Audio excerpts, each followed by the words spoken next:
Good. Hello to you. My name's Eli Gumble, and this is the Rock and Robots podcast, the official podcast of the Rock and Robots event, which is a thing I host in Stoke Newington in London every month, where we have robot fighting and live music. Today, we're going to be interviewing the two acts who played in March, recorded before the night, but the music comes from on the night. When you hear my voice again, we'll have started the interview section. And so begins the interview section. We're here with Hypnobard, that side, and Frank on the top row. Hello, everyone. Hello. Thanks for joining me. Okay, how is everyone on this Sunday afternoon? Pretty good. Never had an interview before. Pretty good. Pretty good. Pretty good, and pretty, yeah. We are all here because we are the artists, including me, on the next Rock and Robots gig, which is on the 9th of March in Stoke Newington. Thanks for having me. Yeah. That's really cool. This podcast won't be published until afterwards, but this is seeing us as we were before we were changed by Rock and Robots, however it did change us. Hypnobard have been here before. You were here in October, and Frank, I found you, I think, through Instagram. Probably, I don't know if you were running ads or if I just kind of found you somewhere. That's awesome because I'm terrible at Instagram, so good job for finding us and thank you very much. Yeah, brilliant. So let's get to know everyone. First off, Frank, who are you? Tell us about you and what you do. Okay, I'm gonna start. Okay, Franks? Okay.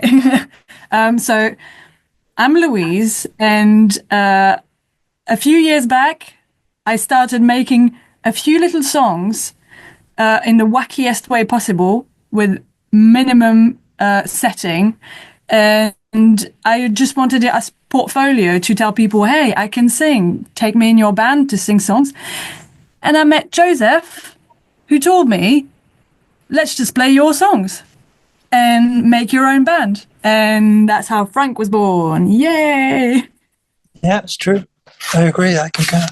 He concurs. Yeah, but we had a long conversation though. You found me on a website that shall not be named because we're not promoting other websites. And yeah, and we had a long conversation because I had an ad saying I didn't want to play dad rock, and you said you love dad rock. Yeah, unfortunately. Yeah, and then I had a conversation with you about saying, well, I think your music doesn't sound like dad rock because on the music classified sites, there's just a lot of the same stuff. Yeah. And I just thought to scare away people who just want to do the same stuff, I'll just say, no, dad rock, please. And we had a long conversation. And I was like, yeah, I do like the Beatles. I do like Jimi Hendrix and stuff like that. Of course. And so eventually we were discussing music back and forth. And I had to say to Louise, do you want me to play keyboard in your band or not? And then she said, yeah. So then together we found other people, such as Ruby, onto Ruby. Hello. I'm going to have to talk about my other band a little bit for the context. Sorry. Go on. It's not like I'm trying to promote the fact that we've got an album coming out this month. Number two. My dad had a band called Frank from Blue Velvet, and they needed a bassist for like a one-off little festival. And I had a bass in my attic that is a Squire. It's a kid's bass that I played for a year when I was 12. And I did that as a temporary thing, and then it suddenly became not so temporary. But it looked like they were going to break up. So I was like, better find another band then. Went on, I don't know if it's the same website that we're not promoting, I think it is. Or a different one. Yeah, might be the same.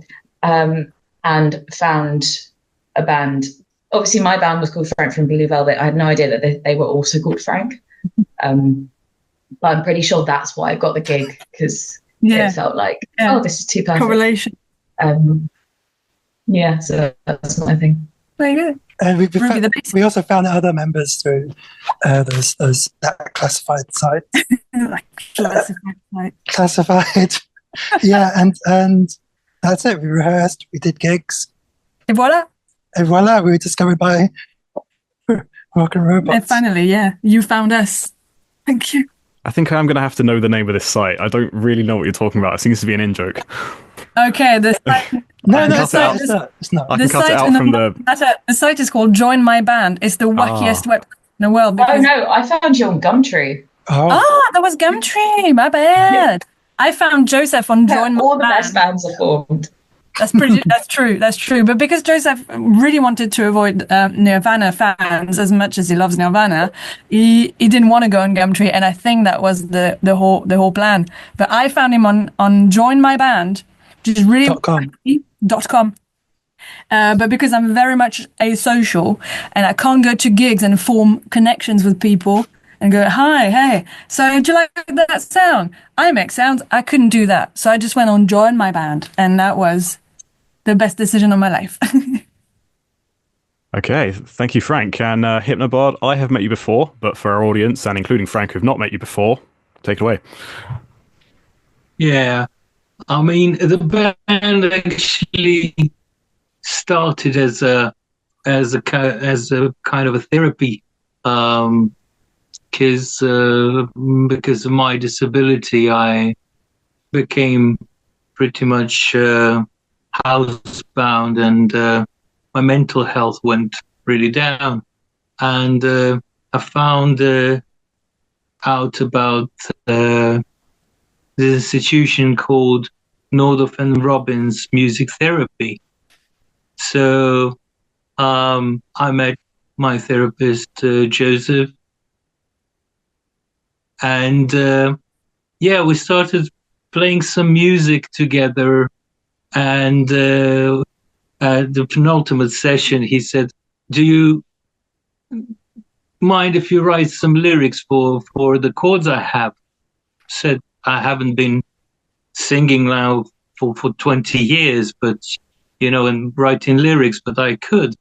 So I did some lyrics. We played, and afterwards we actually met, because at that time everything was online. It was still Corona times, and I mean, Leo came with me to that session, and I thought we're gonna be like us in the studio and Leo waiting outside, but Joe said, "Oh, come on in. There is a piano. I heard you playing a piano." And essentially, the band started by accident, by me coming one rehearsal, whatever we should call it, and I just sat by the piano and joined along with the chords, and then we found, yeah, it was good. And then we found other members in the organization. That was Jake and Matt, the drummer and the bassist, and we formed the whole band. And then from there on, we've all contributed our musical ideas into some lovely songs. Yeah, is the band still the same makeup as last time? Yes. For now it is, yeah. Yeah, for now it is. There might be some changes soon, but yeah, it's still in a pipeline. You mean adding more people, or replacing? Replacements, okay, all right, yeah. We don't have to get into details now. We don't want anyone to find out through a podcast that that'd be drama. Something's going to change. Yeah, that'd be... I don't make this to do drama. This is... I mean, it's to promote... It's still kind of in a pipeline. It's we'll see what's going to happen. Yeah. So yeah, we have a lot of plans, a lot of interesting things coming up, new songs and recordings. So yeah, there is quite a bit going on with us. Great. So I'm going to try to find a little bit of common ground between you, because your two bands are very different outputs, but I feel like the roots here go back quite a long way, because Frank is relatively 60s inspired, psychedelic. I can, from listening to your songs, I feel the evolution of it naturally left on its own from 60s yay and sort of teen pop to what it'd be today if it was left kind of unchecked, unfiltered. Whereas Hypnobard have the roots in the kind of 70s and 80s epic prog. And also, through independent research, you both are fans of, well, at least Louise and Milos are fans of Meatloaf. Oh, yeah. Excuse me. I love Meatloaf. I mean, I discovered him through one of my favorite films, which also was a criteria to find other musicians online. Was one of my favorite films being the Rocky Horror Picture Show, and discovered Meatloaf through there. And so that wasn't the film I thought you were going to say. I thought you were going to say Spice World. Yeah. Oh, I think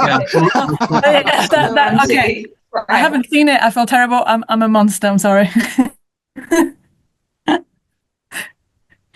But yeah, Meatloaf, Rocky Horror, love it. Yeah. Brilliant. Yeah, Meatloaf. I go quite a long way to my teen days when I discovered Meatloaf, because it was like his most played ad nauseum song. I would do anything for love, but yeah. And then I've noticed this guy who was like completely different than any other rock singer. Yeah. He was chubby. He was full of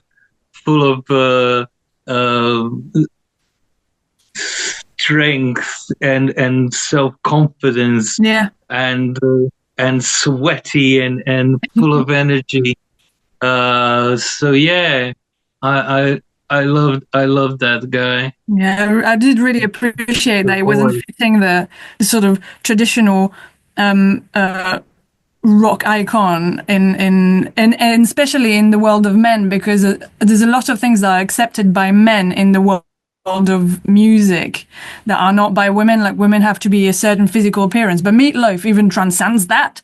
He comes in dressed up, looking epic, and like physically is not fitting what we expect from artists in rock as well, you know. And I thought it was I loved it.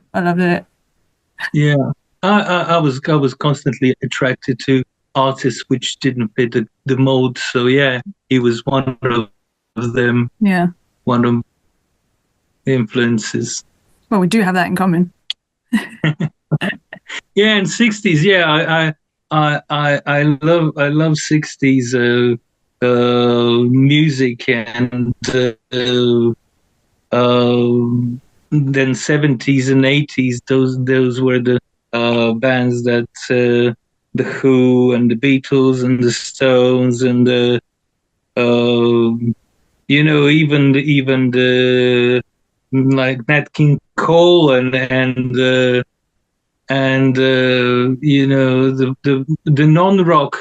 non-rock bands, so the Platters, so it's not that we don't have many things in common. So we do actually. More ground, yeah. And when I actually discovered Louise's music, I didn't know that it was a 60s influence. I thought it was more like the Raincoats and that kind of I can't remember, let's call it C90, early 80s female post-punk. I thought that was the main influence. I was surprised when... Yeah. Because I'm not familiar with it's funny because I wasn't familiar with the 80s, 90s, not post-punk, it was post-punk, and I'll talk about it later, but because I have... I'm a taunting. But yeah, like indie pop from like the 90s is something I was really... that I didn't know, but that you did. And so you just went, yeah, listen to these people because they're a bit like you. And I thought, yes, that's exceptional. What's happening? Wow. But in terms of post-punk, I don't know if Sparks matches the post-punk landscape, but because they are my number one favorite band and they have influenced a lot of post-punk people, there was that at least. But yeah. Okay, well, this town is big enough for both of you, so yeah, had to fit that one in. So there's a little bit of an overlap between my own musicians I'm a fan of, and Louise at least, maybe the whole band. France Gall. I never get to discuss France Gall with anyone, but I discovered her. Wait, who did you say? Can you repeat that? France Gall. Yeah. France Gall. Oh, excusez-moi. Ah oui. Oh, excuse me. Yeah. I'm a bit snobby about the accent, but that's... France Gall. No, he said He said it. Yeah, he said it. I didn't say I didn't say France Gaulle. Yeah, no, okay. No, excusez-moi. I'm sorry. Please excuse my Frenchness. I'm a bit. Mais Isabelle Geneviève Gall, de Maurice, was his name? I don't remember his first name. Elle a gagné le concours de chansons Eurovision dans 1965 pour le Luxembourg. Le plus avec la chanson iconique. Oui. This is an English podcast. I'm sorry, we're gonna have to go back to English. Just show off your French. It's all right. Just flip your French. Yeah. So she. Discovered her from a list of a playlist of Eurovision winners. I was like, okay, I sort of didn't want to like her at first, and I started listening to more songs. I was like, okay, yeah, this is going to be what's going to be going on from now. When I was younger, I listened to this Eurovision song and thought, this girl can't sing. That's at the time. My dad loved all the Rolling Stones and the Who as well. Like, I come from this background, and I had a lot of bias against what's beautiful and what's not. And her voice being actually really robotic, if you ask me. Like, I think I was like, she can't sing. Turns out she's got such personality. She's got such an aesthetic. I don't even know if it's not. I don't think it was intentional. It's very 60s. Love it. So good. So good. I also discovered her via Eurovision, the Poupée de Cire, Poupée de Sang song. Because he was alive at the time. But then I thought that I liked that her voice was not perfect, and the song is so bombastic. It kind of reminded me of punk because it's just like ba ba ba ba ba ba ba, very and her voice is just like kind of screechy on that song as well. The whole story behind Eurovision that year, like, she got booed in rehearsals. When she won, she got slapped by Kathy Kirby, who was the UK entrant, who thought she was definitely going to win. She's gone through so much crap. Yeah, just horrible luck just in life generally. Like, I think both of her children died before her from. Oh no! I didn't even know that. Serious genetic diseases. Yeah, I think she adopted or was very heavily involved with sponsoring a kid called Babacar from Senegal. And in the film Gainsbourg, which is about Serge Gainsbourg and his career, you realise that she's been abused, essentially. Yeah, well, he was introduced to France Gall, and the actress playing her is really, really nasal, and like they're saying like she's just a nepo baby. Yeah, who's just getting placed in all these like teen pop manufactured songs. So sad. There's obviously an element of that because no one got that level of funding back in the 60s without being well connected. But that's true. I mean, I do like what was put out. Yeah. There's something beautiful in the fact that it's not a very it's not entirely pure. It is very manufactured in a way. Like, she's got to play so many songs. Like, there's so many recordings of her being on TV on YouTube. Like, I don't know how she managed to fit that. She's a machine. She's a machine. Yeah, the guy the Clodus 1943. He archives like so many performances. Like, how do we even have access to these things? Like, people didn't have video recorders at the time. It was like, this is Anyway, we are maybe excluding Hypnobard a little bit here because we have gone through. I'm gonna There's Gainsbourg, but I don't know the lady that you're talking about. So yeah, it's not completely unknown what you're talking about to me. Oh, great. It's okay. I mean, I'm just so conflicted with the whole Serge Gainsbourg thing as well because he's seriously weird, creepy. But don't get me started. Get me started. Especially the incident with Whitney Houston on French TV, he's just he's just not a good guy. Sorry, saying it publicly. Ooh, that's fine. Drama. I'll make sure. He's dead. He's dead. Just say what you want. Yeah, well, all right. Yeah, he's abused quite a few women and made his art based on it. A bit like Picasso. Don't like it. Just saying. Yeah, that's all right. Okay, let's talk about gig stories. Hypnobard. Since the last Rock and Robots, which was your first gig together, what's been going on? Well, there's been a lot going on. We were making a new song and started recording our first single. So basically, we're very engaged about those things. So in the meantime, that is mainly what we were working on, and we're working on also on a few more songs altogether. I think the whole Planet Lumia is going to have 8 songs, which 5 we performed on our last Rock and Robots, and now you're gonna hear the 6th one, and there'll be 2 more songs which will complete the whole story about our sailor, and we're gonna have like the whole narrative completed. Yeah. What's the recording setup here? Are you in a studio or are you working from home? No, we're recording in a proper studio with like proper equipment, proper engineers, proper everything. It's going to be like a true masterpiece. Yeah. Yeah. I can tell. Yeah. Yeah. I did the whole I did the whole studio. Oh, sorry. I'll start again. I'll mute myself.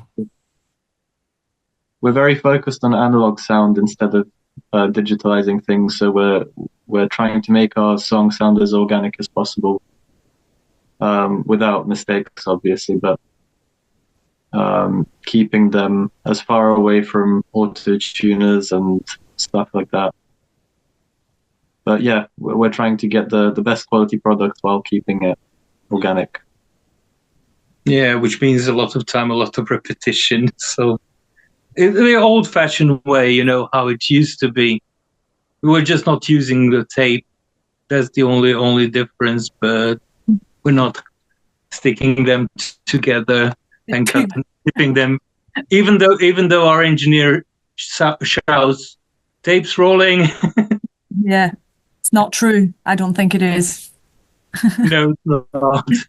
The only thing that is that the tape is not rolling, but the rest of it is as true as possible, and it takes a lot of time, but the end product's going to be, you know, at least from what is done up till now, I think it's going to be something that people will really enjoy listening. Brilliant. Yeah.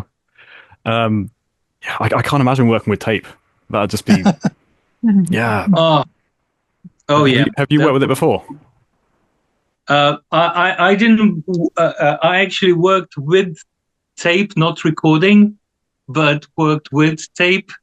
So yeah, I know how it is. I was helping in the studio ages ago, so I know how it looks like, and I know how it is to like organize stuff. It's. I mean, compared to how it is today, it's just this. What we're doing would take like at least 3 times more. It would use more time than now, and it takes a lot of time even now. So with all the computers and stuff. So yeah, it was a laborious, really physically, mentally. It was really a laborious process for the band and for the engineers and producers. So yeah. What were you making with tapes? Like when you were working with actual tapes? What was that you were doing? I was helping and organizing. Other people were doing the, you know, sticking it and recording and all the knobs and stuff. I was very young at that time, so I was just there. Hand me this, hand me that. So yeah, I was just a helping hand there. So yeah, I this is my first time recording, actually being on the other side of the glass. Awesome. and it's a new experience, a weird one, but a new one, because I'm used to doing live stuff and not repeating one thing over and over and over and over and over again. Okay, great, fantastic. Okay, but let's do it one more time. Yeah. Okay. Well, Frank, your recording and gig experience of stuff. Yeah, go for it. Okay. Recording festival. This is the most DIY thing ever. I haven't seen a real studio so far in my life. Not that we didn't have the opportunity. I remember you, Ruby, suggesting a place to go as well, that someone you knew had a studio to record. Yeah, I think it is just his garage, but he does record from there, and he does have like pretty good equipment. Okay, that's DIY enough for me. I might rethink that. No, the truth is that like it's a mixture of well, first of all, we're a toddler band. We're a baby band, and so resources and monies are a little bit, rare, and also it's okay because it matches the DIY and the sort of built up from scratch vibe that we have, or that at least I had when I started, and that really suited me. But also I've got this weird perfectionist idea of how I want things to sound, like what atmosphere, where the kitsch lies, where the lo-finess lies. Like, I'm so specific about this that I don't trust any other recording people. It's horrible. One day we'll find the right people, maybe, or we'll just be so good at recording ourselves that we'll just produce all of our stuff until the end of times. That's fingers crossed. Yeah. Yeah, but you should explain how you started recording, which is using your phone. So, okay, yeah. Basically, what I had was iRec. Wait. Okay. No, in the first place. I had a bad time in my life when I thought I need to be that weird musician that I've always been. And so what do I have? I have the will to live, the will to play music, a phone, and an acoustic guitar. So I just basically did everything with that and just recorded on my phone's microphone lying in front of me. And thought, well, it's going to be lo-fi, I guess. That's going to work. And just made it work from there.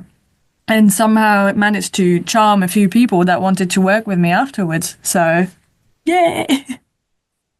Yeah, we were lucky that we have friends who have a studio, and we started helping them with a studio, and as a favor we got in our recording.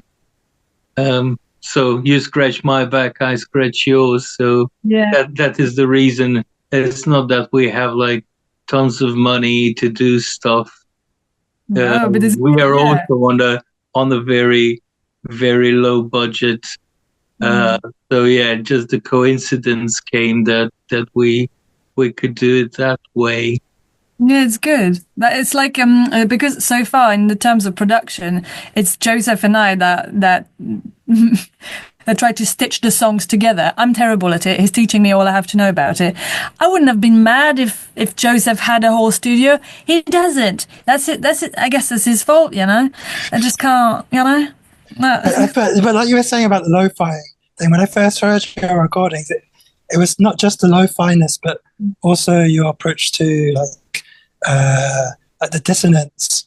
Yeah. It's why I called your music wonky. And that's where that's our ethos. Our whole ethos is kind of tied into the recording process. It's true. Which is that it's wonky, it's wonk. It's kind of everything's just slightly off. Yeah, slightly off, slightly gritty sometimes. Yeah. And imperfect. Yeah, imperfect, which is basically my whole idea of art, the art that I want to make. As I'm an illustrator, I'm a trained illustrator. I paint and illustrate and make a lot of things. And it's always been like this. Imperfection makes perfection for me. And the good thing is when I had very little resources, all I was thinking is, well, how can I make this coherent?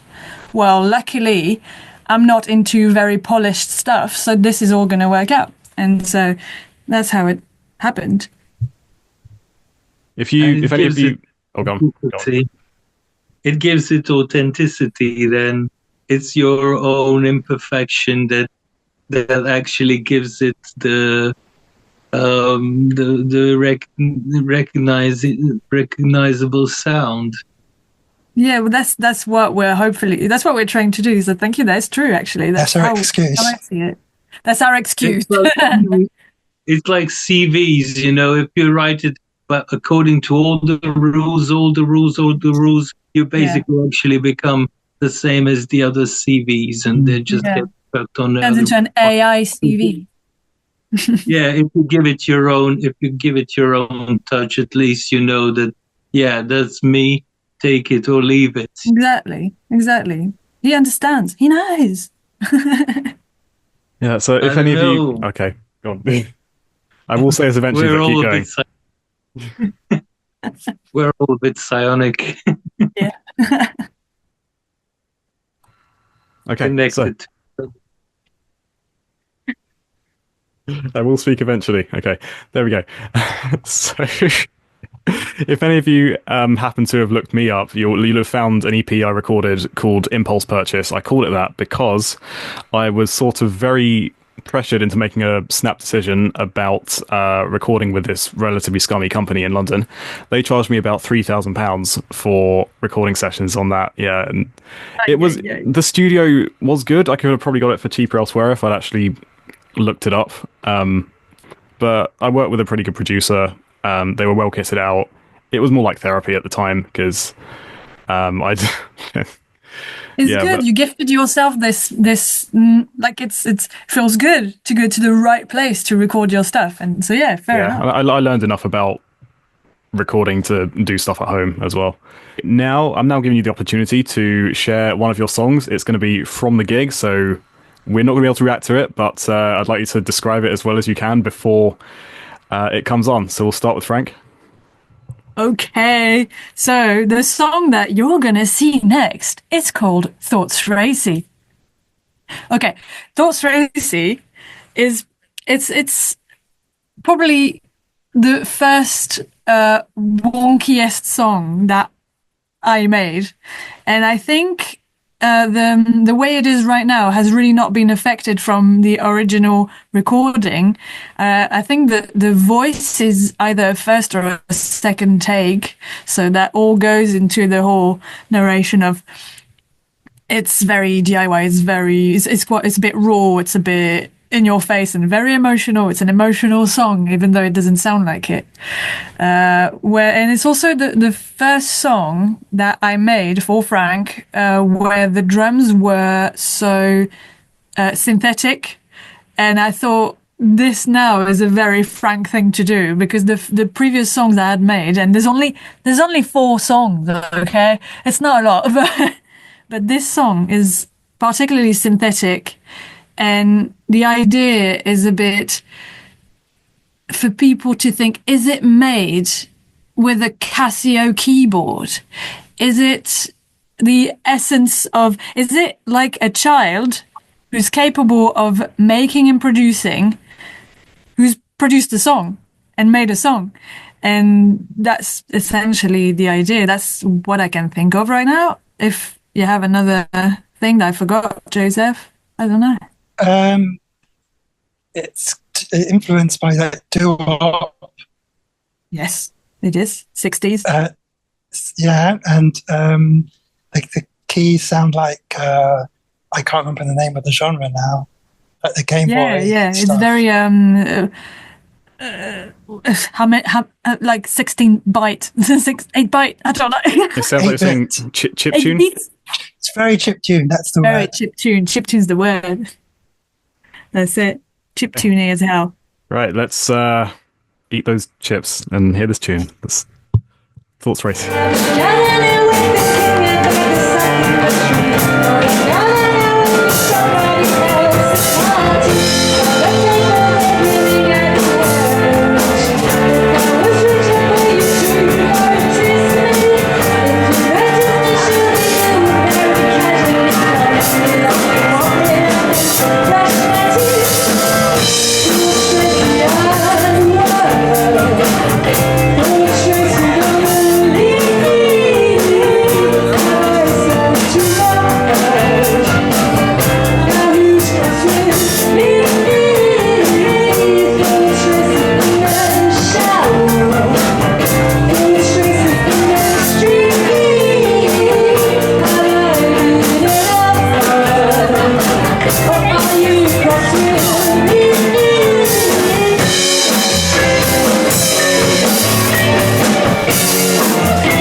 Okay. Very good. Yeah. Okay, let's assume we've heard that. That was Thoughts Racy by Frank. It's coming from the future. We haven't recorded the version you're going to hear yet. And now Hypnobard, let's let you introduce something. But first off, these stage costumes that you have on. Yeah. Yeah. They are. They do change. But in general, yeah, this is how we come on stage. Because our songs are representing some other worlds and coming from the entity which is called Hypnobard. And the song that you're about to hear now is called It Is You, and it talks about the mental struggles of this sailor who has spent some years and years looking for the creature, the entity that will save the planet. And he's all alone on this ship. He lost all of his crew. He's the last survivor of the failed expedition, and he's sailing back home all alone. And this is happening in his mind. This song is called It Is You, and it talks not about just the sailor. It can apply to all of us. So enjoy, because it is me, it is you, it is you.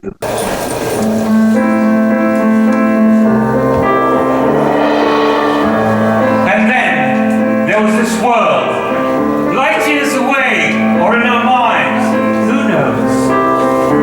And also, there was this man, a sailor, a seeker, on this ocean of liquid methane, in his metal ship, with the gold-plated sails, you know. All alone, after a gamma particle storm wiped off his crew, wondered if this life's worth living.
Thank you, Hypnobard. That's so beautiful.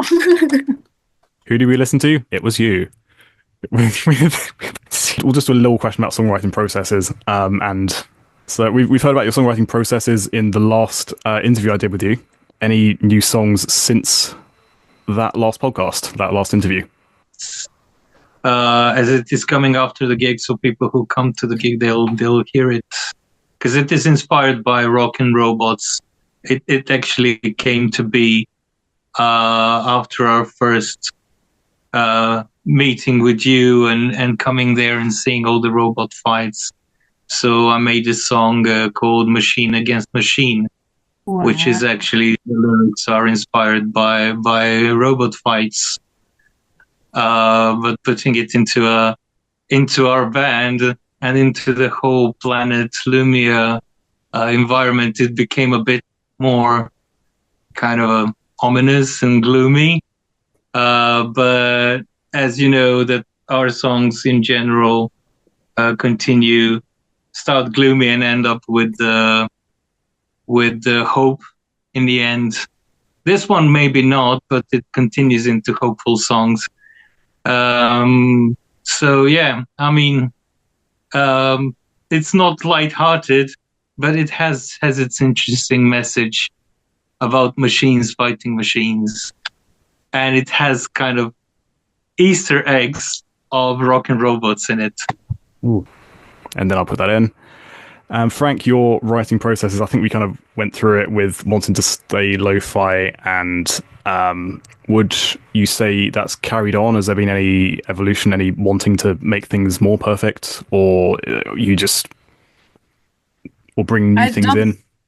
I don't think it's I don't think the perfection is so much the question. It's more that I think it sounded a little bit more polished, because the last song that we're trying to finish now, but that we are playing live, but it's not released yet, is a disco-y track that still has a lot of lo-fi-ness to it, but it's, you know, because disco is such a, I don't know if it's a set genre. I don't think genres are all set all the time, but because we had this idea of it being disco as we know it, or at least one type of it, it might not be as gritty as the rest, but I guess the subject of the song is gritty, as opposed to the style of it. And maybe that's also what's funny, is when there's a big disconnection between the style and what's being said in the song. Actually, I haven't spoken about what the songs are about, which is another silly conversation. But about the song we're working on, I think the reason why that's going to be less lo-fi is just because the song dictated it. Because the song is what? The song dictated. Yes. It just needed to be more precise. Yeah. To match what you were intending to do. It's true, yeah. But then the other ideas that we have are just as unhinged as Frank needs it to be. So yeah. So yeah, I think the evolution is, well, I'm not thinking of evolution at the moment. I'm just thinking of just doing a thing, and actually, if the first take is good, then even better, you know, something like that. I think that's quite Frank, if I do say so myself. Good to hear it. I am very excited to see both you guys at Rock and Robots. I mean, this will be in the past by the time everyone hears this, but yeah, I hope it was everything I expected, and everything that these conversations have made me think it will be. So I will see you there, and can't wait. Yeah, cannot wait. That was the interviews of Hypnobard and Frank. We are going to continue with that format of both people on the same call, because I think it was pretty pleasant, and we all made friends. Bit of a robot update now. For the last 2 months, we've been having a lot of robots. We've been I wouldn't say we're oversubscribed, we're just very subscribed. It's been relatively difficult to get enough, to get a format that works properly, is good for spectators, and that gets everyone 4 fights. January, what we did, we had 20 people. We did 4 groups of 5. So everyone had 4 group fights. Group winners went through to semi-finals, and we had and our side event was what we call speed, was what I call.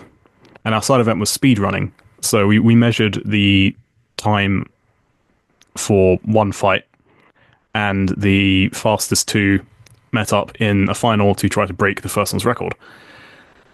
Went okay, went for a nice video, and fights doubled up as side event fights. February, we did football, and we had 22 people.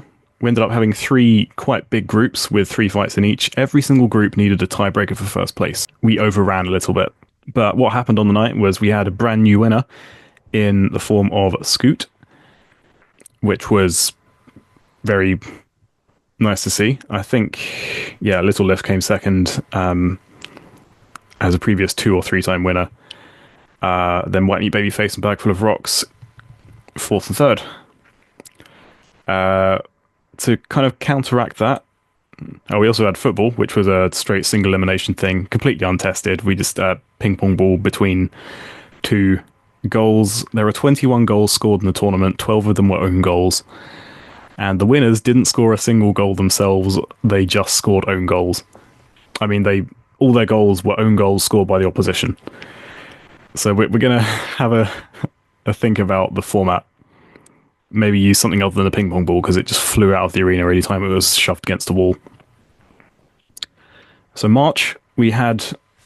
The side event was quite an interesting one. It was a team-based competition. Old versus young, battle of generations. We had to draw the line at like 29 years old because of splitting them into halves. And that was a very decisive win for Team Young, with 7 wins to 3. 27 points to 15, because they had jokers they could play to double points before. And it was good to be matched up with someone completely randomly. I won my fight for Team Old, but we only won 3. And the whole Team Young got certificates with an image of Grandpa Simpson yelling at a cloud and a skibbity toilet. Main tournament, there were 5 groups of 4 with 20 participants, group winners, and the winner of a rumble between the second places went through to the 3-way semi-finals. I had hoped to avoid rumble semi-finals because of what happened last time we did that, with a big messy 3rd place match, but I think 3 ways work better than 4 ways in that kind of context. And getting to our top 6 were Johnson Cloud, Aspirin, Sagoogly, Guido, Grey Fox 2, and Shrimple Flips. Aspirin and Guido, 2 first-time finalists, and the winner did not think he was going to win at the start of the final, but did. Watch the videos to check that one out. Next event is April, and we're going to be trying out some pro wrestling formats. We're going to do a proper Royal Rumble with different entrance points. Someone new comes in every 20 seconds. That's probably going to take longer than that. We're going to also try to do Elimination Chamber, where you activate once your robot has been touched, i.e. attacked. And then the winners of those will fight in a single Iron Man match where 2 minutes, most KOs wins. So you put someone in the pit, and 10 seconds gets taken off the timer, and you score 1 point. And when the 2 minutes runs out, most KOs wins. It's definitely going to be packed, possibly more packed than last time. We had 23 entrants last time, but 3 drops out on the day. This event is just getting bigger and bigger. I've also commissioned some new artwork. I'm going to be bringing that up on screen on YouTube. There's going to be 4 variations of it. I commissioned Amy McHugh, who has worked on Bristol Bot Builders artwork before and knows their way around robots, and has a style which is very eye-catching, which is the kind of thing I want, because I do a lot of Instagram advertising, and the first thing that people see, I'd like it to be something they look at and think I want to see more about that. Now, I'm going to move on to my monologue. I cannot interview myself, but I can monologue as much as I like. In the last month or so, I made a friend who has a lot of experience in doing paid music gigs, mostly covers for corporate events, children's parties. We met up for a kind of an audition after her manager, I still don't know the full makeup of the company. One of the people involved in the business, I think the sound guy, said that we could potentially be a good working group playing gigs together. So as a little test, I was tasked with learning 3 Dua Lipa songs on guitar and seeing if we could play them together in a practice room. Because I don't have a job right now, it's definitely a possible career move, so I gave it a good go. We met up, and it was evident that I've not been in a situation where there are consequences for getting music a little bit wrong previously. Playing with precision is definitely a thing that you have to do when you're putting on a show for people who have hired you for. A lot of their business comes from like school discos, bar mitzvahs, things like that, children's birthdays, and yeah, I at the moment I'm not the best at playing unfamiliar songs in time. That's the thing when you write your own songs, you don't really hold yourself to that much of a standard because no one else can play these songs better than I can, or at least I haven't heard anyone play these songs better than I can. Because when I'm at my own gigs playing my own songs, I'll sometimes mess up a bit, but it's often not noticeable. When they're famous songs like Dua Lipa songs, people will notice, and especially if I'm playing solo. I mean, if it will be a while until I'm good enough to do this reliably. I haven't done it before. Yeah, all my gigs have been original gigs, or I've been in bands where I've learned the songs properly and they were not covers, or just lower effort covers because I just wanted to do things as I could. Yeah, it's stuff I hadn't thought about before, and now I have. And I gotta see if it's going to be something I can keep going with. Who knows? Maybe you'll see me at your nephew's party one day. Who knows? And to play you out, I'm going to play you a song I recorded almost 10 years ago now. A song called Amnesty. It's about the same breakup that pushed me into making the impulse purchase of a recording package. I've spoken about that earlier on in this podcast. It was like a week before a gig, and I was like, I need some good songs. I don't have some good songs. So I played a little riff on my loop pedal, just trying to make something I could remember. It went like ding ding ding ding ding ding ding ding. I was trying to write at the time without using chords because I'd been criticized by Battle of the Bands judges for very chord-based songs, so I just decided to challenge myself to write songs without chords. This was a no-chord one, and I think everything just kind of fell into place after that first riff on the loops. Wrote the song about... I don't usually subscribe to forgiving and forgetting. I'd rather just forget and not forgive. But I needed lyrics for the song. I didn't really feel too good about being kept hanging on by someone. And I felt like, I've... keeping this person captive in my head still keeps him in my head and forbids me from really moving on to better things. That's at least what I thought at the time. I'm more of the kind of forget and forget than forgive and forget. That's what I really would prefer to do. But this song's called Amnesty, talking about what would happen if I did forgive and forget, possibly. Another little thing about Amnesty, when I first wrote it, I used to sing it like in cursive. My sister really hated that. I also sort of really hated that, but I was doing it as a kind of joke. But I mean, when I record it again, I'm gonna do it more normal singing.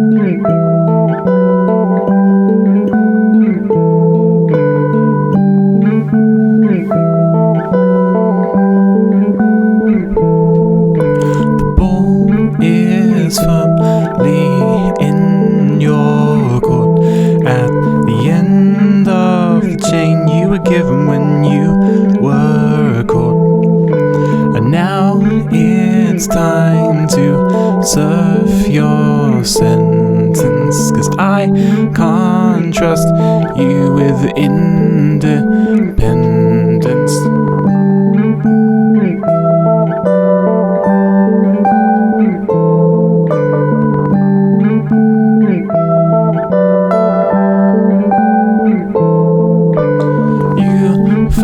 Struck when my guard was down. Now it's always up.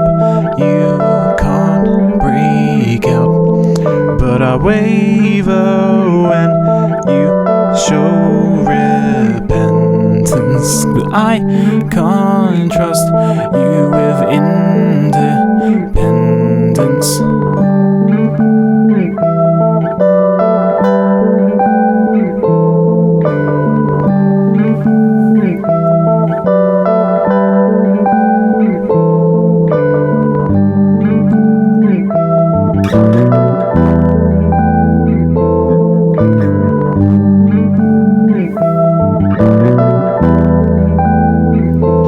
There's an amnesty inside my heart, so I can keep my sanity through the times that we're apart.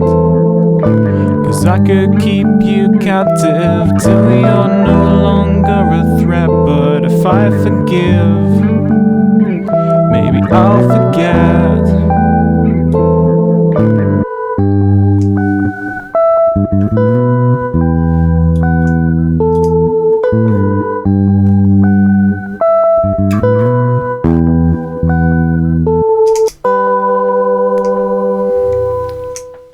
Thanks for listening to another edition of the Rock and Robots podcast. I've got an unpublished podcast with Pet Yeti, which I need to upload.